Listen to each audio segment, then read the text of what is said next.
नमस्कार। आज हम शेन पैरिश की एक बहुत ही दिलचस्प किताब क्लियर थिंकिंग यानी स्पष्ट सोच पर बात करने वाले हैं। किताब का जो सेंट्रल आइडिया है ना, वो ये है कि जिंदगी में सक्सेस सिर्फ इस बात से नहीं मिलती कि हमारे पास जानकारी कितनी है, बल्कि इससे कि हम उस जानकारी का इस्तेमाल कैसे करते हैं। बिल्कुल सही।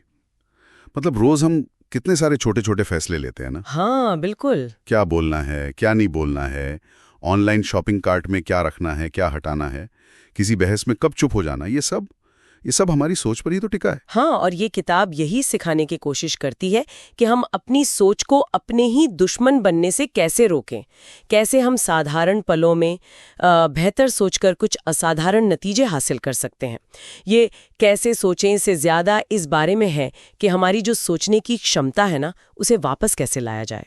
अच्छा, तो मतलब हमारी सोच कहीं खो जाती है या धुंधली पड़ जाती है? हाँ बिल्कुल। लेखक कहते हैं कि 4 बड़ी रुकावटें हैं जो हमारी सोच को साफ नहीं रहने देती। ओके, वो क्या है? पहली है अहंकार, मतलब ईगो, ये मानना कि मैं ही सही हूं बस। हाँ, ये तो बहुत कॉमन है। दूसरा, तुरंत वाली भावनात्मक प्रतिक्रिया, मतलब गुस्सा आया या डर लगा और फट से कोई फैसला ले लिया। तीसरा है सामाजिक दबाव, लोग क्या कहेंगे वाला डर। और चौथा है वो इंस्टेंट ग्रेटिफिकेशन, मतलब बस अभी चाहिए वाली चाहत। हाँ, जैसे किसी ने फेसबुक पर कुछ लिख दिया हमारे बारे में और हमने आप देखा ना तो तुरंत जवाब दे दिया, बाद में लगा कि अरे ये क्या कह दिया। बिल्कुल वही। और यहीं पर किताब का एक बहुत पावरफुल आइडिया आता है, पॉज का, ठहराव का सिद्धांत। हाँ, पॉज मतलब रुकना। हाँ, बस कुछ पल रुकना। जैसे वो गुस्से वाला ईमेल या मैसेज आया ना, तो तुरंत रिप्लाई करने के बजाय शायद 5 मिनट रुक जाएं, कॉफी बना लें, थोड़ा टहल लें। ये जो रुकना है ना, ये कमजोरी नहीं है, ये असल में समझदारी है। ये हमें मौका देता है कि हम सिचुएशन को समझें, अपने इमोशंस को पहचानें और फिर सोच समझकर जवाब दें। ये रिएक्शन नहीं, रिस्पॉन्स है। ये सुनने में तो बहुत अच्छा लग रहा है, लेकिन असल जिंदगी में जब प्रेशर होता है, सब तेजी से हो रहा होता है, तब रुकना मुश्किल नहीं होता?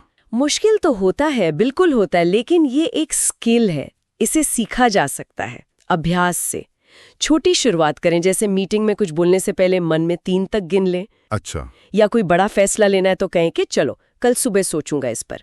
धीरे धीरे यह आदत बन जाती है और यही ठहराव हमें उन 4 रुकावटों से बचाता है, ईगो, इमोशन, सामाजिक दबाव और वो फौरन फायदा देखने की चाहत। और इसी से जुड़ी है, आपने कहा, खुद के साथ ईमानदारी। हाँ बिल्कुल, स्पष्ट सोच के लिए ये बहुत जरूरी है। मतलब अगर कुछ गड़बड़ हो जाए तो बाहर उंगली ना दिखाएं कि बॉस की गलती थी या मौसम खराब था या सिस्टम ही ऐसा है। एग्जैक्टली। बजाय इसके अंदर देखें कि इसमें मेरी क्या भूमिका थी, मैंने कहाँ गलती की। ये मुश्किल है, लेकिन अपना ईगो आड़े आता है।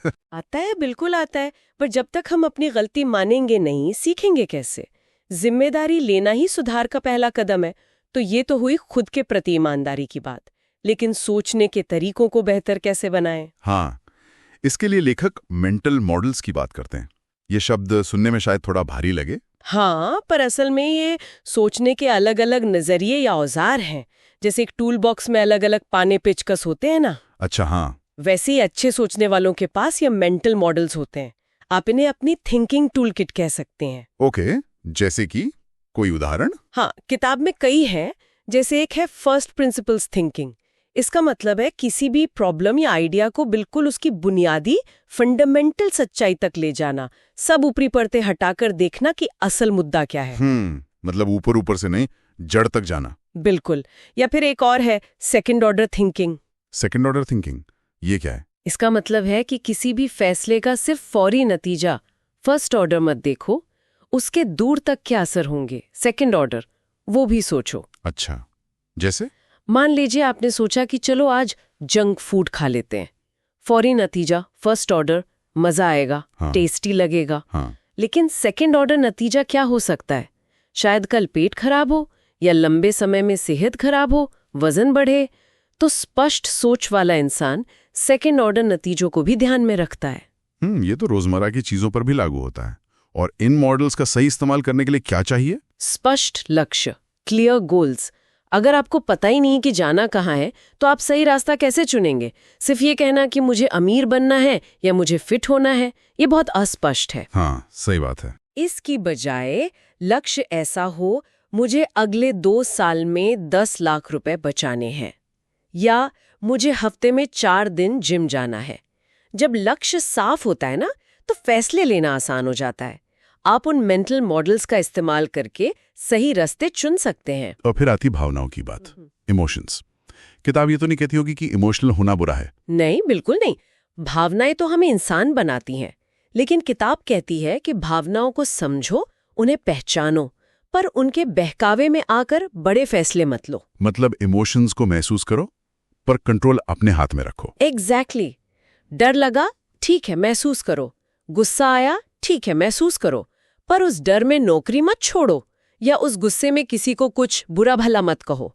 पहले रुको, वो पॉज, सोचो, समझो, फिर एक्शन लो। तो ये सारी बातें एक दूसरे से जुड़ी हुई हैं।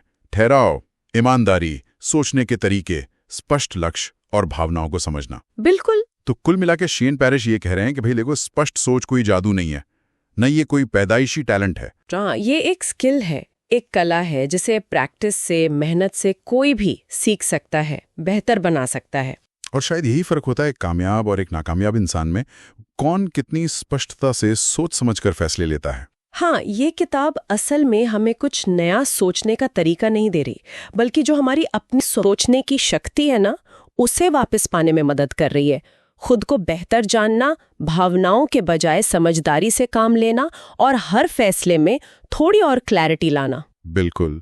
तो जाते जाते अपने सुनने वालों के लिए एक सवाल छोड़ जाते हैं। हाँ। क्या आप हाल में लिए गए अपने किसी फैसले के बारे में सोच सकते हैं, जहां अगर आपने सिर्फ कुछ पल का ठहराव लिया होता, वो छोटा सा पॉज, तो शायद नतीजा कुछ और होता, शायद बेहतर होता?